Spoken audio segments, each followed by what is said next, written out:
താമസിക്കുന്ന മലയാളികൾ ഉൾപ്പെടെയുള്ള ദശലക്ഷക്കണക്കിന് ആളുകളെ നേരിട്ട് ബാധിക്കുന്ന ഏറ്റവും പുതിയൊരു സാമ്പത്തിക വാർത്തയാണ് ഇപ്പോൾ പുറത്തു വരുന്നത്. യുഎസിലെ സോഷ്യൽ സെക്യൂരിറ്റി ആനുകൂല്യങ്ങൾ കൈപ്പറ്റുന്നവർക്ക് 2027 വലിയൊരു തുക വർധനവ് ഉണ്ടായേക്കുമെന്നാണ് പ്രമുഖ മാധ്യമമായ ലൈവ്മെന്റ് പുറത്തുവിട്ട റിപ്പോർട്ടുകൾ സൂചിപ്പിക്കുന്നത്.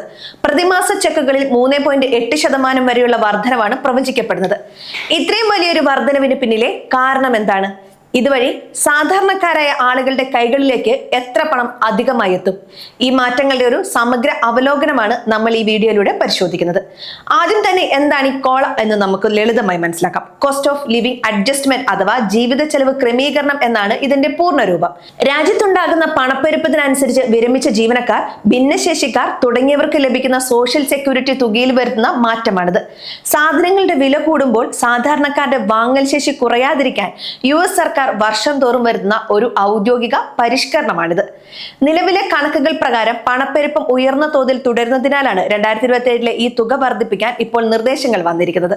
മുതിർന്ന പൗരന്മാരുടെ അവകാശങ്ങൾക്ക് വേണ്ടി പ്രവർത്തിക്കുന്ന സോൺ പാർട്ടിസൺ സംഘടനയായ ദ സീനിയർ സിറ്റിസൺ ലീഗ് പുറത്തുവിട്ട ഏറ്റവും പുതിയ റിപ്പോർട്ട് പ്രകാരം 2027 കോള വർധനവ് 3.8% വരെ ആയേക്കാം. എന്നാൽ ഇതേക്കുറിച്ച് പഠിക്കുന്ന സാമ്പത്തിക വിദഗ്ധയായ മേരി ജോൺസിന്റെ വിലയിരുത്തൽ പ്രകാരം ഇത് ചിലപ്പോൾ 4.7% വരെ ഉയർന്നേക്കാനും സാധ്യതയുണ്ട്. ഇതൊരു പൊതുവായ കണക്ക് വെച്ച് നമുക്ക് പരിശോധിക്കാം. കഴിഞ്ഞ വർഷം, അതായത് 2026 വെറും 2.8% മാത്രമായിരുന്നു. ഇതിനേക്കാൾ 1% ഉയർന്ന വർധനവാണ് ഇത്തവണ പ്രതീക്ഷിക്കുന്നത്. കഴിഞ്ഞ 50 വർഷത്തെ ശരാശരി എടുത്തു നോക്കിയാൽ 3.8% എന്നത് വലിയൊരു നിരക്കാണ്.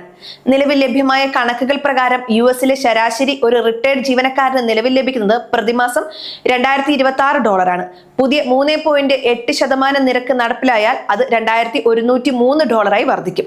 അതായത് പ്രതിമാസം ഏതാണ്ട് $77 അധികമായി അക്കൗണ്ടിലെത്തും. കേൾക്കുമ്പോൾ ഇതൊരു വലിയ തുകയായി തോന്നാമെങ്കിലും ഇതിനൊരു മറുപുറം കൂടിയുണ്ട്. ഈ തുക വർധനവ് കൊണ്ട് മാത്രം US പ്രായമായവർക്ക് സമാധാനമായി ജീവിക്കാൻ സാധിക്കുമോ എന്ന് ചോദിച്ചാൽ സംശയമാണ്. കാരണം ഗ്യാസ് ലോൺ, ഗാർഹിക ഊർജം, നിത്യോപയോഗ സാധനങ്ങളായ പച്ചക്കറികൾ, കോഫി എന്നിവയുടെയൊക്കെ വില അമേരിക്കയിൽ കുതിച്ചുയരുകയാണ്. അമേരിക്കയിലെ പകുതിയിലധികം പ്രായമായവർക്കും അടിസ്ഥാന ചെലവുകൾ പോലും താങ്ങാൻ പറ്റാത്ത സാഹചര്യമാണ് നിലവിലുള്ളതെന്ന് senior citizen league executive director Shannon Betten വ്യക്തമാക്കുന്നു. പലരും ചികിത്സാ ചെലവുകൾ പേടിച്ച് ഡോക്ടർമാരെ കാണാൻ പോലും മടിക്കുകയാണ്.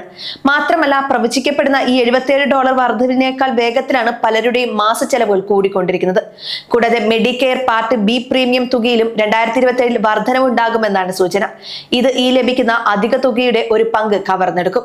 ഏറ്റവും പ്രധാനപ്പെട്ട കാര്യം, ഇപ്പോൾ പുറത്തു വന്നിരിക്കുന്ന ഈ 3.8% എന്നതൊരു പ്രാഥമിക പ്രവചനം മാത്രമാണെന്നാണ്.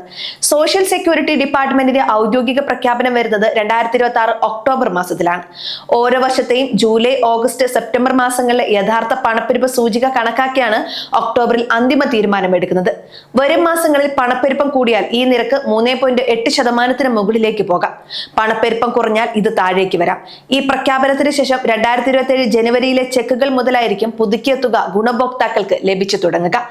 US സാമ്പത്തിക പ്രതിസന്ധിയെക്കുറിച്ചും സോഷ്യൽ സെക്യൂരിറ്റി വർധനവിനെ കുറിച്ചുമുള്ള നിങ്ങളുടെ അഭിപ്രായങ്ങൾ താഴെ കമന്റ് ചെയ്യാൻ മറക്കരുത്. പുതിയ ആഗോള വാർത്തകൾക്കായി ഗ്ലോബൽ വാർത്തകൾ ഇപ്പോൾ തന്നെ സബ്സ്ക്രൈബ് ചെയ്യാൻ മറക്കരുത്.